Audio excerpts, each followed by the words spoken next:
Ok, Se acabó el silencio. una de las investigadoras, una de las investigadoras del 10º Seminario Internacional de Estudios del Caribe, invitada para esta versión, es Yasmina Timenhauer. Una síntesis de cultura, Yasmina.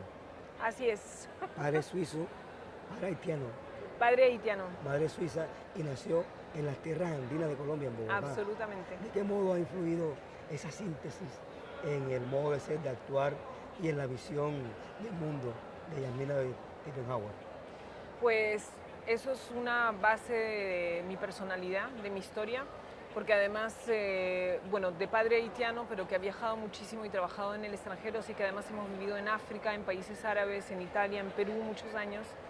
Así que para mí el mundo es obviamente múltiple, diverso. No hay una sola verdad, porque cada país al que yo llegaba, pues cada vez me decían, esta es la verdad, entonces después yo descubría y me di cuenta que cada verdad tenía su razón de ser. Y bueno, creo que eso ha educado una cierta forma de tolerancia, una curiosidad, un gran amor por la humanidad y una intolerancia hacia la intolerancia. Eh, en un momento determinado, cuando nosotros miramos la hoja de vida de Yasmina Timenhauer, nos damos cuenta que terminó doctorado en letras en la Universidad de Ginebra, en Suiza, y que en sus primeros momentos se dedicó a la enseñanza de la literatura. Pero actualmente la vemos en otro rol, más en el ámbito de la indagación, de la investigación, de la búsqueda de lo raizal, del autóctono. Ese cambio, ¿a qué se debió? En realidad, bueno, hoy yo diría que estoy más en un trabajo de terreno y que siempre he sido una persona que se ha movido en dos ámbitos, el ámbito académico, el ámbito de la investigación, la enseñanza de la literatura, la pasión por la lectura y por la crítica literaria, pero siempre he tenido una dimensión de compromiso social. Entonces, paralelamente a la Torre de Babel académica, siempre he trabajado en el terreno. Entonces, en todo dado, revertí las prioridades y le di una importancia mayor al compromiso social, a la implicación, yo diría, por una parte de investigación, pero también todo lo que es justamente trabajo, formaciones comunitarias, proyectos de desarrollo y proyectos de difusión cultural. Y en realidad siempre he sido esas dos cosas, pero simplemente en un momento dado, simplemente revertí las prioridades, ¿no? ¿De qué manera se toma en Suiza el grado de aceptación que tiene en Suiza una cátedra en lengua y literatura en América Latina? Sí, hay mucho interés por América Latina. Yo diría, lo que pasa es que hay varias cátedras, hay varias universidades en Suiza que ofrecen cátedras de literatura hispanoamericana o latinoamericana, pero hoy en día yo diría que hay una especie de receso bastante lamentable. Creo que no se conoce lo suficiente el continente latinoamericano porque es un continente y el Caribe. Y sin embargo hay un movimiento interesante que es debido a las diásporas, ¿no? O sea, las migraciones latinoamericanas en Europa se haga conocer más bien el cine latinoamericano. Hay mucha curiosidad y mucho conocimiento del cine latinoamericano, la música, pero la literatura tal vez un poquito menos últimamente. Aunque bueno, América Latina también no deja de hacer hablar de sí a través de los movimientos políticos también, ¿no? Las noticias políticas. Ese auge del cine latinoamericano fue quizás lo que te llevó a impulsar el Festival de Cine Filmar en América Latina. Yo en realidad, bueno, ese festival ya existía, fue creado por un grupo de estudiantes latinoamericanos en Ginebra y coordinado después por el Instituto de Desarrollo, de un instituto relacionado con la universidad. Y efectivamente llegué a trabajar para ese festival de cine, descubrí, siempre me interesó el cine latinoamericano, pero ahí sí que creo que hice una overdosis de cine latinoamericano, mucho documental. Creo que es un continente que produce de manera impresionante, así como en su época fue un continente muy productivo a nivel ensayístico. Creo que hoy día, aunque produzca mucha ficción, produce muchísimo documental y mucho cine de autor, y lo audiovisual creo que es no el único futuro, pero sí una de las vías importantes de comunicación para los jóvenes, hacia los jóvenes del mundo, ¿no? Es decir, hay cierto pesimismo del libro frente al audiovisual. A ver, creo que es más fácil, yo realmente, o sea, sigo siendo una apasionada del libro y además del libro en papel, necesito el papel. Y el libro para mí es un objeto de muchísimo valor. Pero es verdad que creo que hoy en día se pueden tocar más a más jóvenes si uno quiere realmente hablar de América Latina, sensibilizarlos, pues toca pasar por lo audiovisual. Sin embargo, yo insisto, o sea, soy una fanática del libro, pero también una fanática de la escritura, y creo que hay una carencia y una falencia hoy en día, y es que no se lee lo suficiente y no se escribe lo suficiente, y eso hay que volver a impulsarlo. Y el problema es un poco ese auge de lo audiovisual, que es mucho más fácil. Es más fácil sentarse delante de una película que comprar un libro y realmente pasar horas creando un universo literario propuesto por el escritor, ¿no? Hablemos de uno de los trípodes de Haití. La isla que no se repite, Sí. es el título de la ponencia, Sí. y una relectura para aparecer de ese libro que escribió para la posteridad el maestro Benítez Rojo. La isla que se repite. Haití, ¿qué representa para ti? Bueno, para mí representa muchas cosas, pero ante todo creo que es una tierra muy poderosa a nivel espiritual, a nivel de energías, a nivel de cultura popular. Y lo que probablemente más me llama la atención es la capacidad de cimarronaje que tiene esa tierra. Y hoy en día, digamos, siempre me ha fascinado la literatura haitiana, el pensamiento de los intelectuales haitianos, porque es una tierra que produce de manera realmente espectacular. Pero hoy, después de haber ido a trabajar a Haití y hacer formaciones comunitarias allá, realmente tengo una necesidad de denunciar lo que sucede en Haití. Y una de las cosas que me parece importantes de decir es que Haití es como un paradigma de lo que no hay que hacer, es decir, toda la invasión de lo que es ayuda humanitaria, misiones evangélicas, ocupación americana, etcétera, y que Haití hoy en día, por lo bajo, a través de su cimarronaje, tiene claves para ofrecer otra visión del desarrollo, y que sea una visión del desarrollo completamente distinta de la que apuntamos hoy, que es un poco el desarrollo impuesto por Estados Unidos y por Europa, que para mí es un desarrollo que se está rompiendo completamente se está reventando en contra de la pared, porque es un sistema que se está cayendo por sí solo. Y hoy en día Haití, los países del Caribe y de América Latina están a tiempo para decir, este no es el modelo de desarrollo que queremos. Ahora, nunca dejaron a Haití desarrollarse, y lamentablemente creo que sí, está pagando muy caro su revolución de 1804.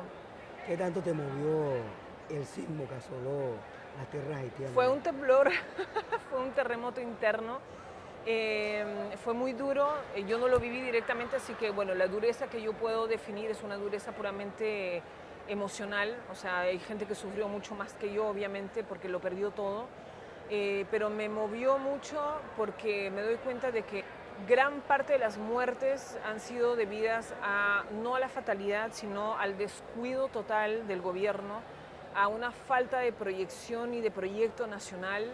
Y bueno, realmente dije inmediatamente, espero que sea la oportunidad lamentable de repensar las cosas desde cero y de realmente poder reconstruir un país, y que todas esas muertes, que han sido casi 300.000 muertes, sirvan realmente para una oportunidad de cambio. Lamentablemente, pues hoy día el país está más invadido que nunca por ONGs, por programas humanitarios, por misiones evangélicas, depredadoras también. Así que todavía Haití no tomó su oportunidad. 1804, gesta independentista, la primera de la cual se habla en estas Américas nuestras.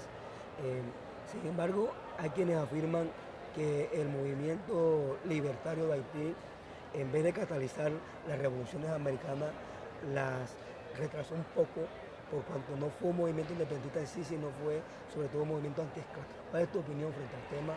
Sí, hay una cosa muy importante. Creo yo que cuando los haitianos los esclavos organizaron su independencia no era una independencia para ellos solos, sino que realmente había un proyecto de libertad general. Y aunque efectivamente no fuera un proyecto de independencia como tal vez Simón Bolívar lo soñaba, No hay que olvidar que la libertad era el centro digamos, de la independencia real que una nación podía lograr o que un pueblo podía lograr, y que las otras independencias en América Latina han sido ante todo proyectos económicos. Se querían independizar de la corona española o de la corona francesa y ya no querían pagar impuestos. En cambio, realmente la revolución haitiana ha sido una revolución espiritual, filosófica, realmente basada en el concepto de libertad del individuo. Entonces esa es la diferencia. Ahora, donde sí retrasó los otros movimientos, creo yo, fue el pánico que generó la ola haitiana, y que en realidad en los otros países se dijo no queremos repetir lo mismo y es la isla que no hay que repetir.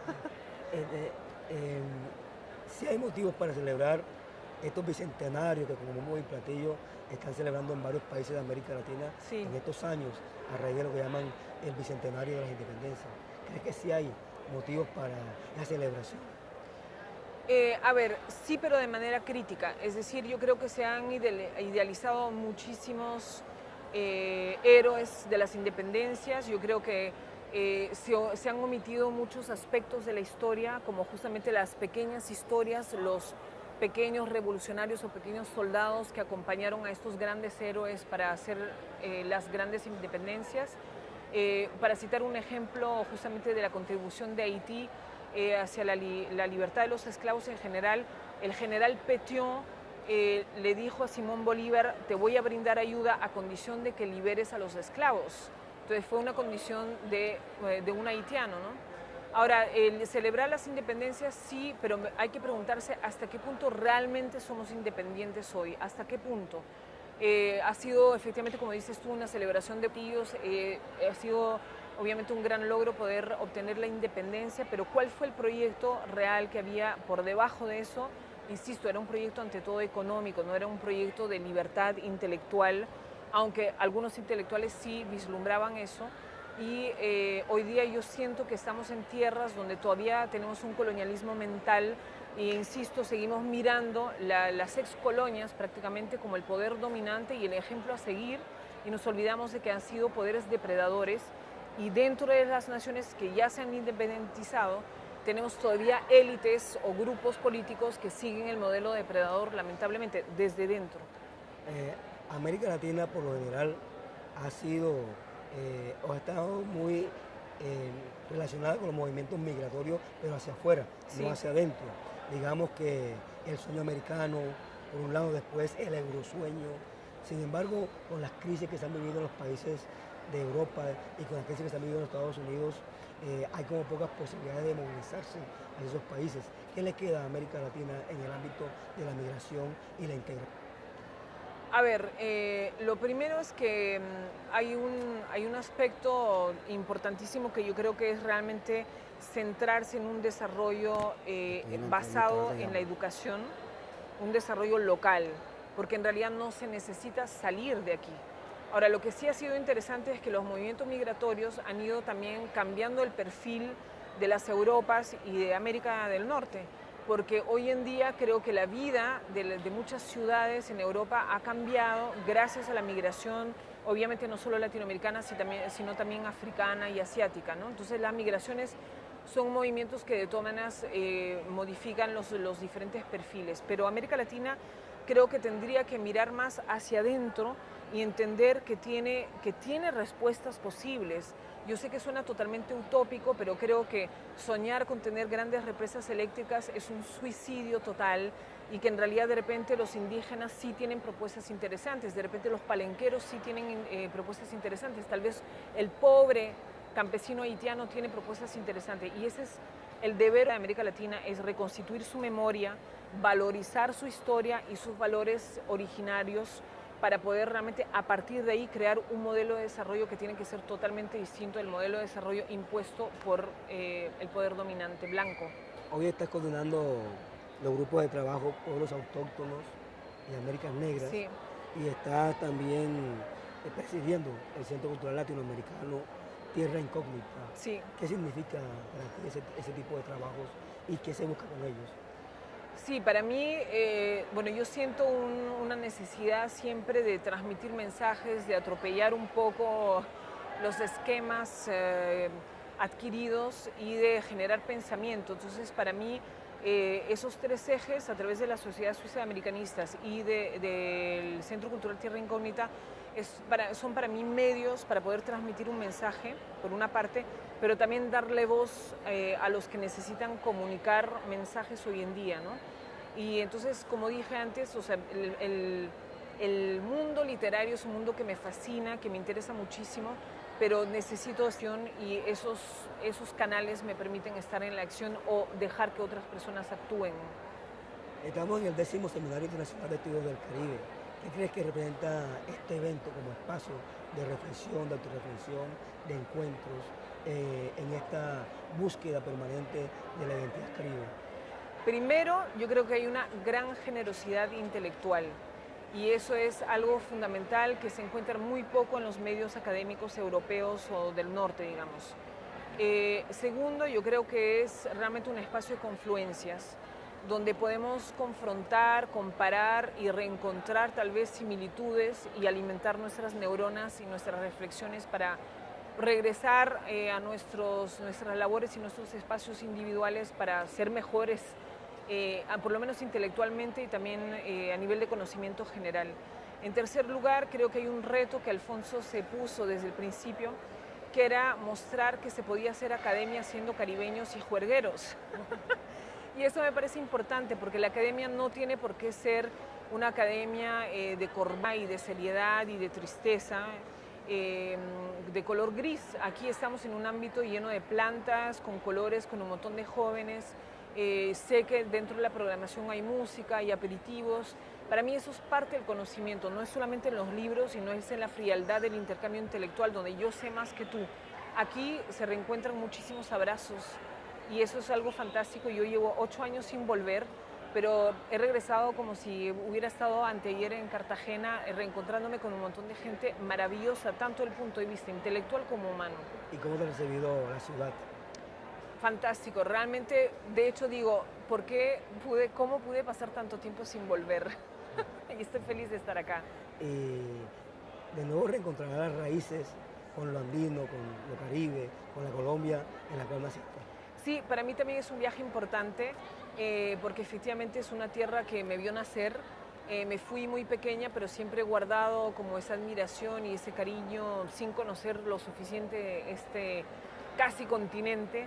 Y además hoy regreso con algo muy lindo, es que estoy embarazada a mi tierra de nacimiento con alguien que también va de alguna manera a conocer esta tierra. Bienvenida a Cartagena, Yasmina. Gracias, Miguel. Y a este Seminario Internacional de Estudios del Caribe. Muchas gracias por estar compartiendo con nosotros aquí en el canal UDC de Televisión. Gracias a ti, gracias por tus preguntas que son realmente muy buenas, inspiradoras. Listo.